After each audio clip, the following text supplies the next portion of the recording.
Prendila questo. Allora, sugli anche la sabbia. Un po' di legno. O te costa dietro che sei? Ma tu fai cagare, ma via. sembri una caccola. Vattene. Sì, è la mamma, sì, Diglielo che te, fa la mamma? mamma. Salve signora. Diglielo te, Perché mamma. non hanno attenzione. Diglielo. Salve e benvenuti a 2D Pixel. Io sono Francesco e qui con me Ivan. Salve a tutti! Oggi vi vogliamo parlare di un gioco che si chiama Blocks That Matter. Blocks That Matter è un platform game con degli elementi di terraformazione sviluppato dalla Swing Submarine. Momento Wikipedia. Per chi non lo sapesse o si fosse appena collegato, la terraformazione è quel processo scientifico o fantascientifico attraverso il quale si può modificare il panorama di un pianeta o di un territorio per adeguarlo alle nostre esigenze. Ok, e grazie, penso. Di niente. Comunque, cominciamo dalle opzioni. Le opzioni in questo tipo di giochi sono sempre piuttosto scarne. Abbiamo il volume, la configurazione della tastiera, la configurazione del gamepad, la risoluzione dello schermo in finestra o full screen, le dimensioni adattabili dello schermo e la lingua inglese e francese. Basta. Ok, passiamo quindi al gioco. Cominciamo con la modalità avventura. Nella modalità avventura ci permettono di selezionare i livelli fra i quali abbiamo già giocato e altrimenti procedere con i livelli successivi. Il gioco principalmente si basa su un mondo fatto tutto a cubi, un po' tipo Minecraft, ok? In questo mondo il nostro robottino che si chiama Tetrabot può interagire principalmente in tre modi. Quali sarebbero per la missione? Allora, banalmente muovendosi, quindi saltando, correndo in qua, correndo in là, rompere i blocchi o saltandoci, dandoci le testate da sotto, stile Super Mario. Carina la citazione. Esattamente. Oppure trivellandole con una sorta di trivella pallida che ci esce dall'occhio.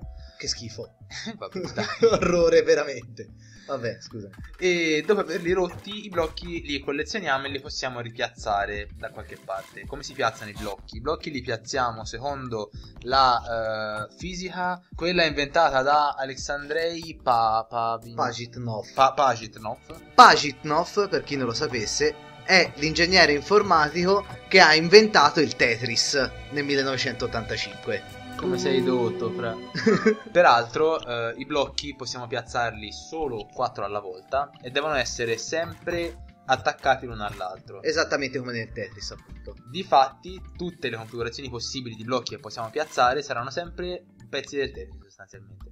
I riferimenti al Tetris sono diversi, anche il nostro robottino per l'appunto si chiama Tetrabot. Altrimenti più avanti abbiamo visto si sbloccano varie mosse, ma tutte fanno riferimento al Tetris. Tutti fanno riferimento al Tetris. Sbloccheremo più avanti una mossa che ci permetterà di rimuovere una fila lunga almeno 8, stile Tetris quando completiamo una riga. Quindi la trama del gioco com'è? Se non ho visto male, all'inizio abbiamo gli sviluppatori del gioco che si introducono in questo gioco come personaggi. Sì. E si introducono come i creatori del Tetrabot. Subito dopo aver creato il Tetrabot, in qualche modo vengono rapiti Da questi loschi e brutti figuri, vengono portati via lontano. Loro poi comunicheranno al Tetrabot nuove mosse che può fare. Saranno sostanzialmente i narratori del gioco. Esattamente. Tutto questo per farci arrivare al portale che segna la fine del livello, che metaforicamente ci avvicina di un passo verso i nostri creatori. Verso sì, il poter liberare. Tutto questo racconta il gioco. Poi abbiamo un di più. Abbiamo i collezionabili. Abbiamo questa serie di blocchetti che troviamo sparsi nel gioco all'interno di scrigni. Come avete visto, sono i blocchettini che diventano l'identificatore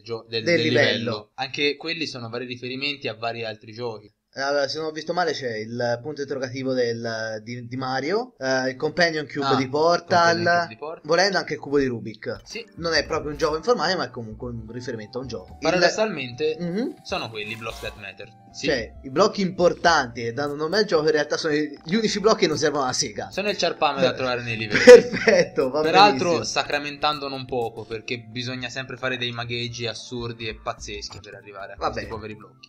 Ok. Essendo collezionabili va benissimo, dai. Sì, Tutt'al più li lasci indietro e vaffanculo. Esatto. Ok. Esattamente. Poi, se non ho visto male, ci sono anche dei nemici all'interno del gioco. Delle caccolette brutte, sì, dei blob, dei blobbini che niente, non fanno nient'altro che fare avanti e indietro nella loro povera vita. Quindi Basta saltarli. Ok, sono principalmente un ostacolo, non si Sì. possono uccidere se non... Non si possono uccidere se non schiacciandoli in qualche blocco, perché Ok. alcuni blocchi rispettano la fisica, stile Minecraft, la sabbia rispetta la fisica. Altrimenti poi abbiamo Big Mama, Eh sì, abbiamo Big Mama, abbiamo la piccolina. sì, che ci farà da boss alla fine di qualche Sì, livello. sì. Ci farà questi livelli a tempo, diciamo, Questi livelli assassini Sì. che faranno sacramentare tanto, cioè piuttosto adrenalinici. abbastanza. Infine, come ultima risorsa che ha il nostro Tetrabot, abbiamo che se siamo incastrati in qualche punto del livello da cui non riusciamo a uscire, possiamo sempre Sì. suicidarci Urlare Harakiri e esplodere. Ok. Con questo quindi concludiamo il nostro video su Blocks That Matter. Vi ricordiamo che il gioco è disponibile per Windows, Mac e Linux ed è acquistabile su Steam, Indivania, Desura e Gamersgate per 4,99€. Anche se in questo momento in cui vi parliamo su Steam è in offerta al 60%, quindi con un paio d'euro ve la cavate. Altrimenti è disponibile su Gameolit, comunque link in descrizione perché non lo so pronunciare benissimo, per 3,59€. Altrimenti è disponibile su Xbox Live per 240 pippoli. sì, è un'ottima unità di misura i pippoli. A Oh. questo punto iscrivetevi al canale per i prossimi video, commentate il video, condividetevelo sulla vostra pagina di Facebook, venite a trovarci anche su Facebook, su Twitter, tutti i link in descrizione e alla settimana prossima. Alla prossima settimana. Ciao, ciao.